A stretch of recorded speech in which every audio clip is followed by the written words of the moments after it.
Hey there, StarCraft fans! It's Falcon Paladin coming at you with yet another edition of StarCraft 2 Legacy of the Void. Today, gonna be Oliveira versus Solar here on Gresvan. Bottom right, gonna be Solar of Onside Gaming.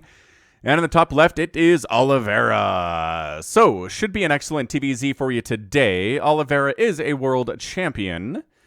And Solar hasn't won a premier tournament. So, I kind of feel like Oliveira is favored here because... wow, have there been a lot of Terran Premier Tournament victories in 2023.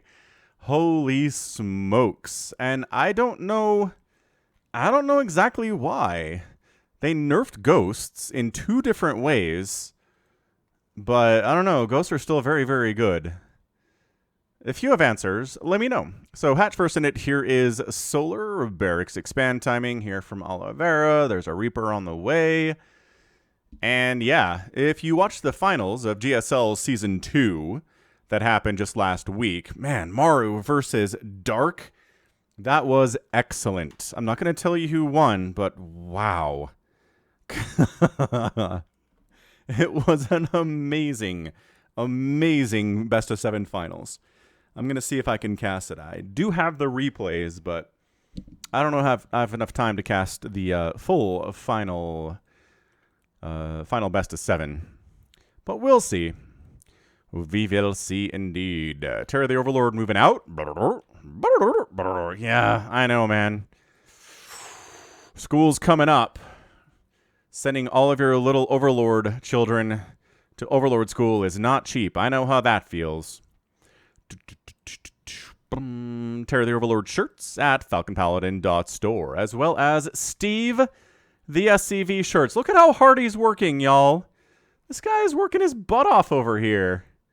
Very, very cool stuff. So, Reaper pops out. Reaper name did come from Rocket, one of my longest time subscribers. He says this Reaper name is Splinter of the Teenage Mutant Ninja Turtles fame. Ah, very cool stuff. So, a few years ago, somebody gave me for my birthday just a little fake Lego TMNT group.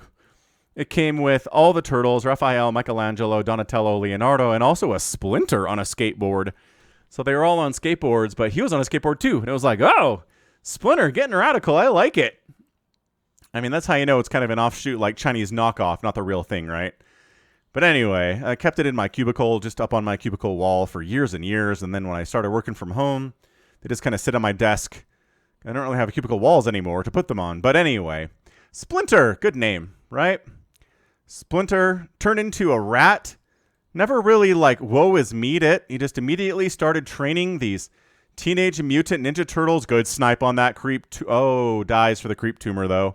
So got a tumor, no lings, died. That's fair, I guess. Not the worst outcome that we've ever seen for a Reaper. But seriously, like Splinter, like the turtles go from regular old boring turtles into like turtles that can talk and wield nunchucks. And I mean, dang, that's super cool. What an upgrade. But he didn't just from a human man into a human rat.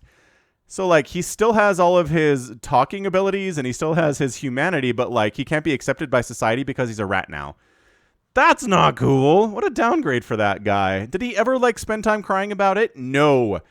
Because Splinter, he just accepts the hand with which he's dealt. I believe there were a couple episodes in the original cartoon where maybe they were able to, like, reverse the mutation for him. I don't know if that ever stuck, though. You know, maybe somebody can tell me, a big Ninja Turtles fan, if there was ever a time. Well, no, because, I mean, nice snipe on that drone. No, there's no way. Like, that's canon. Splinter is a rat. The Teenage Mutant Ninja Turtles are turtles. You can't mess with that. You can mess with a lot of other stuff in the canon, I think, and they've done so in the Michael Bay movies and the animated stuff, and there's a movie coming out soon I'm not sure if I'm interested in seeing, but I don't know. Just everyone's got stuff like this, right? Stuff that they loved when they were a kid that they still irrationally love. Overlord does see that the tech lab is bubbling, so that means probably cloak. So let's go ahead and throw up some spores here. About in the next 10 or 20 seconds is probably when that's going to happen. But right, everybody's got something they loved when they were 6. That makes no sense to them as an adult. It's maybe not even any good, but just your nostalgia and what you thought was awesome when you were 6 is still stuck in your brain and your heart somewhere. Like Turtles, I can't really, there's nothing about Ninja Turtles that tracks with the things that I like now as an adult. You know what I mean? But I love them. What do you want from me? I am but human. Just 'tis the nature of being a person. Anyway, look what I said. Spores coming up. Cha-ching! Guess that cloak isn't quite done yet, but spores are going to help against uncloaked banshees anyway. Unless this is just like Hellion Banshee attack. I don't know that you really need cloak for that. The banshees are usually set back far enough from the Hellions. They're not really taking that many hits. Yeah, it's kind of rough to deal with, though, unless you have roaches and a bunch of queens and do some very nice micro and targeting. Like, Ling Queen has a really hard time with Hellion Banshee as an attack. Or, I don't know, these banshees are just going to harass, which is more really in line with what they do. Fourth base from Solar. Oliveira hasn't really been able to do much with that. Comes in from an unexpected angle. Gets, a couple more drones. All right, that's 2. Nothing incredible, but whatever. We have cloaked up. The banshees are they? Oh, I was going to say, are they going to use the time of being cloaked to snipe down this 4th? And by golly, I think they're going to get it. Holy crap. Hellions keeping these queens' attention so they can't run over to save the 4th base. These queens got over here, though, but it doesn't matter. That is a canceled hatch. Oh, it was so close to being done, too. Absolutely brutal. So the banshees, sure, they use their cloak time, their damage output to try to take down a 4th base, and they did. Totally worth it. Nice transfuse on that queen, but no, second transfuse. 6 transfuses here. Oh, and now the banshees are stuck and dead. All right, well, good. Oh, hang on. They found a spot where there's a spot where they can't get hit. No. Oh, one more hit on that thing, and it's gone, but it's going to escape with 5 kills, too. Not too shabby for a Banshee.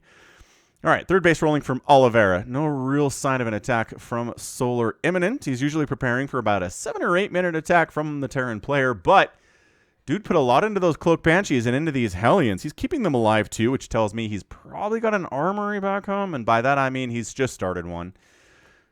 So yeah, Hellbats are going to be part of this attack. Widow Mines, Marines, Medevacs going to be all part of this attack. No siege tanks here. Centrifugal Hooks is a beautiful upgrade to have for an attack like this when it starts coming out. We'll see. We'll see if that is something Solar can have already. Creep spread is so important here as well. The further away you can make the Terran kind of start their attack, further away from your hatcheries, the better it is. So free Overlord. Probably free Tumors, but again, slows them down. Widow Mine hit! Oh, massive. 5 or 6 Banelings died there. That was huge. That was huge. Solar probably going to try to expand down here next. Oliveira says, I don't know. I don't know if I'm going to be able to get in here and kill our Zergy here, or at least slow him down a bit. Did that Banshee come back in? Is that what that was that I saw? Nope. I am hallucinating. The Banshee is somewhere else. She's alive. She's been sort of repaired. Not all the way. Let's not get greedy or anything. Yep. Beautiful pickup. Drilling Claws on the way.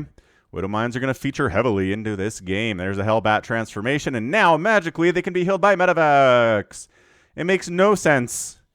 It's the same composition as Hellions, but now they can be healed. I guess it's because they're slow. It's not lore reasons, though, right? Banelings are good against Hellbats, and that Centrifugal Hooks is done. Ow. Ow. Okay. Ow. Okay, decent Widowmine hit, but also dead. Another decent Widowmine hit, but also dead. Sneaking up this right side. Queen's alone. Oh, Queen down. I was like, how good are your transfuses? Not enough to save that Queen, that's for sure.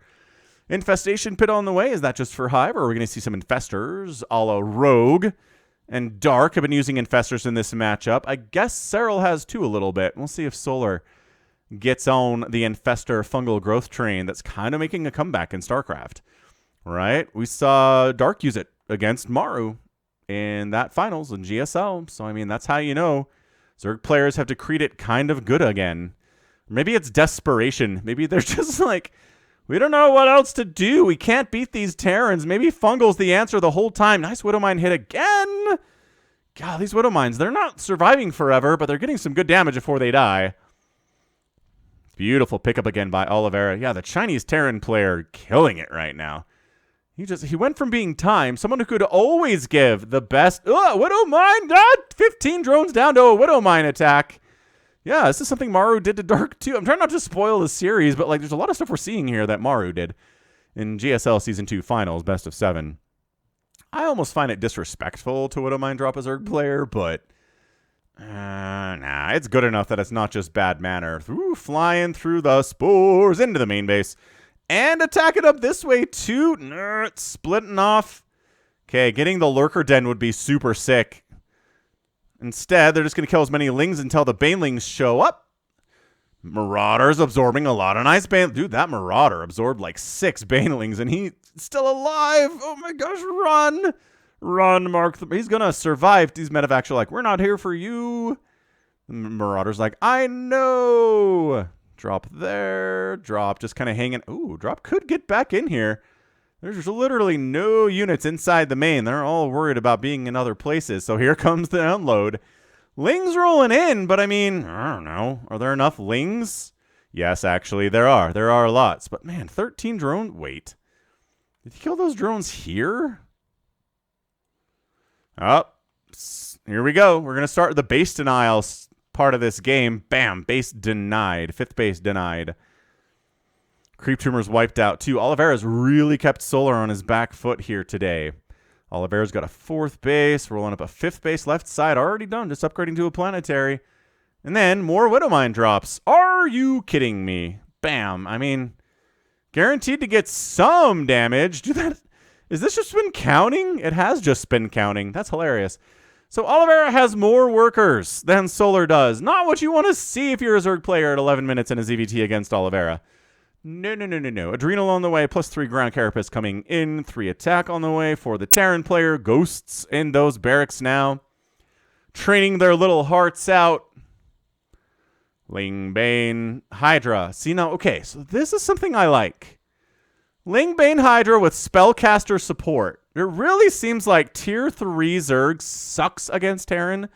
Ultras are not good. Broodlords are not good. So instead of going for those things, save the gas. Make Vipers and Infestors and go Ling Bane Hydra. It could be pretty effective. You're not spending like 300 gas or 250 gas per Ultralisk or 250 gas per, you know, Broodlord. Maybe not good. Okay. Or Lurkers. I'm even anti-Lurker in this matchup. Like, I know it's been good in the past, but I don't know if it's good now. I mean, there are no Lurkers out for Solar, so we'll see if that keeps on keeping on. But yeah, the number of ZVTs I've seen where the Zerg player has won, most of them seem to be where they're just not bothering with Lurkers or Ultras or Broodlords. Just not. Period. They just seem to have never-ending swarms of Lings and Banes and Hydras with Viper support for Abducts and Blinding Clouds and stuff. Is this another Widow? Oh my gosh. All right, 8 more drones killed. Liberator sets up to kill who's not dead from the Widow Mines. This is crazy. Oliveira is just bullying at this point. Nidus coming up. He's getting adaptive talons, and he's got seismic spine. Oh, he just fired up 6 Lurkers. Oh boy. All right, look, this could very well and easily be a game where the Zerg player makes Lurkers and they win. Those are not impossible. I just feel like most of the wins. What are you unloading into a ton of Adrenal Lings for? Okay, bad. That was a little bit absent-minded from Oliveira. It's okay. See, and if you try to go Marauder heavy, the Lings and the Hydras are like, bring it. We're okay with fighting Marauders. Absolutely. Oh, gosh. Yeah, this group is just going to die. And parasitic bombs tossed down on the medevacs. Love to see that. Widowmine, nope. No connections, but did kill some Banelings just by the fact that the Banelings exploded on the Widowmine, so that's cool. All right, so now we've got Ghosts. And again, Hydras and Lings and Banes, what's your good target for snipes in there? Hydras are your best one, but that's it, right? There's no juicy Ultralisk Broodlord Lurker targets in this situation. And I'm saying that, but guess what? There are Lurkers now. I'm assuming they're inside that Nidus, and they are. They haven't really accomplished anything, but whatever. We'll see. Ooh, what is an Infestor on the way? Burrow getting research tier 2. What a great game this is. Oh, I do have to mention, this is a Wardy replay. Check him out. His YouTube channel link is in the description, as well as his Twitch link. He puts together, just straight up Adrenal Ling +2/+3 attack on a planetary fortress, unsupported. A drop up. Oh, going to take that hatch down for the second time. Nidus Coming up this left side, it is Command Center City over here. I think it's going to be Lurkers. That base gets canceled. This base has to be replanted. It's a bloodbath here. But yeah, Wardy's an awesome dude. He's a professional caster. You probably see him cast ESL and WCS back in the day when that was what was happening there. Yeah, these Lurkers, man, I don't know. Nope. Look at them blocking. Oh, my gosh. So those Lurkers got absolutely no value for how gosh darn expensive they are. Just disgusting, no amounts of value. But yeah, he runs his own tournaments too. Very cool guy. Funds them, casts them.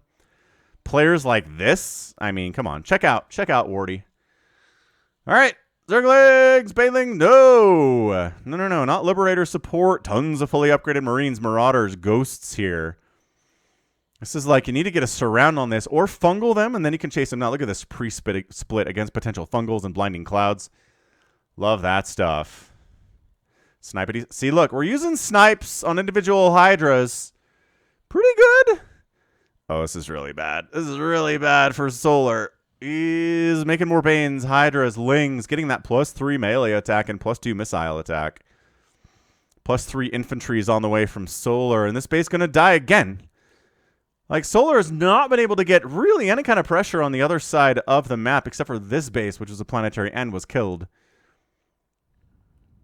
Nidus erupting to probably take down this planetary, but I don't know that all... Oh, hang on, never mind. It's going to maybe get a couple swings off. Are you going to bother to unload here? What? Here we go. Ling, Bane, Hydra attack into the third base. Doing all right. Marauders, SCVs are dying. That supply depot is burning down, which is cool. That Nidus, I don't think anything came out of that before it got killed. So, Oliveira's got a bit of a bank. Solar sitting on about 50 minerals. He really needs these bases back. The trades have not been great for him, but as a Zerg player and a ZVT, you're used to that. 27,000 to 18,000 resources lost in favor of the Terran. More Ghosts. A Fusion Core is on the way from Oliveira, probably just for advanced ballistics, though.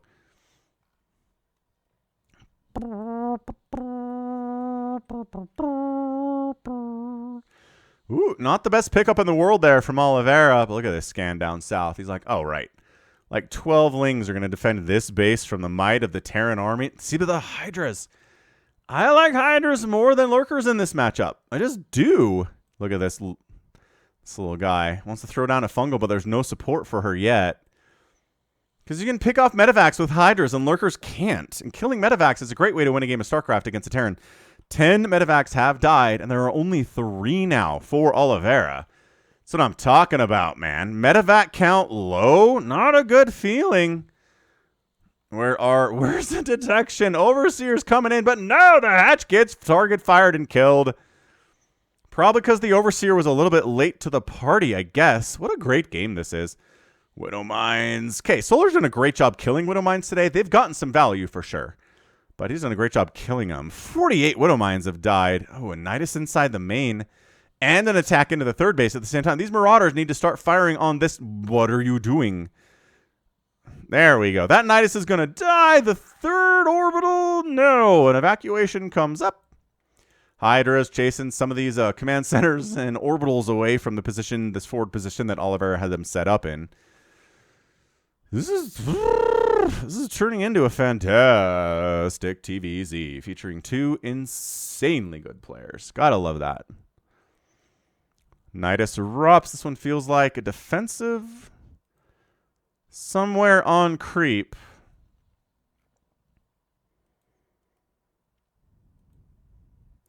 Yeah, so here on Gresvan, it reaches the point where can the Zerg player get one of these bases that are technically on the Terran side of the map? Actually, this one is the one that he needs this and this and this if he's going to win.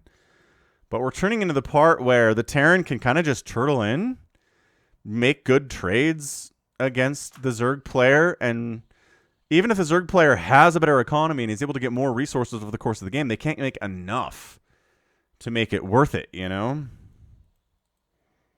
All right, so Solar's got a lot of stuff here. And he's going to successfully defend this little 5 o'clock base here. And that's what I'm talking about. These little surrounds. But an absolutely beautiful pre-spread there from Oliveira says no. Solar trying to take this top left 11 o'clock base. Like I said, he needs it. Ling counterattack, says Widowmine. Oh my gosh. 24 kill Widowmine. That is a super balanced unit. Uh-oh. Oliveira crushing on the other side. Army value 147 to 110. Is that it? I don't know if Solar has enough to handle this. Hatch down. Liberator's getting some work done up here too, killing a bunch of drones, but Zerglings with Overseer support. Okay, so they are going to be able to wipe this grouping out. Medivacs need to start doing some pickups. And they do, but right into some queens. I don't know if these Medivacs are getting out of here. They have to abort, reverse immediately. 112 to 92 supply. Lings, Banelings on top of these ghosts, but how are all these Medivacs making it out of here? I don't know if they will at this point. They might have gotten too greedy. Oh, Medivac down, Medivac down, Medivac down, Medivac down, Medivac down, Medivac down. Holy crap, that was death to Medivacs. 15 have died. There are 6 remaining for the Terran player. That might have been enough to turn it around here from Solar. Medivac count is so integral to this strategy working against a Zerg player like Solar, one of the 5 best Zerg players in the world. This little Nidus, I don't know if it really got anything accomplished. Creep will recede fairly quickly. And is he done? No, I was going to say, is he done with the lurkers? And I checked the production tab and he's making 8 lurkers. Look, Solar needs this base and probably this base if he's going to win. It's not looking good for our Zerg player. But I mean, anytime it's a ZVT and 2 players are even in skill or close, I kind of have to give the advantage to Terran in 2023. Again, it's a little mysterious. Is it just that Terrans have finally figured it out? Maybe. I don't know if there's enough Zerg to stop this. Yeah, I mean, the Lurkers kind of a position behind this hatchery is annoying. Zerglings forcing a lift off on that base. Getting into this, taking on that planetary seems feasible. Once again, Widowmine's getting picked off here quite nicely by Solar. 56 Widowmines have died today. Of course, there are still 13 of them because Oliveira believes in the power of the Widowmine, as he should. Got a little Leo down here. How's it going? It's like a hyena. It's like a dog-hyena cross. I mean, hyenas are kind of hybrid dog things anyway, so I don't know what that says.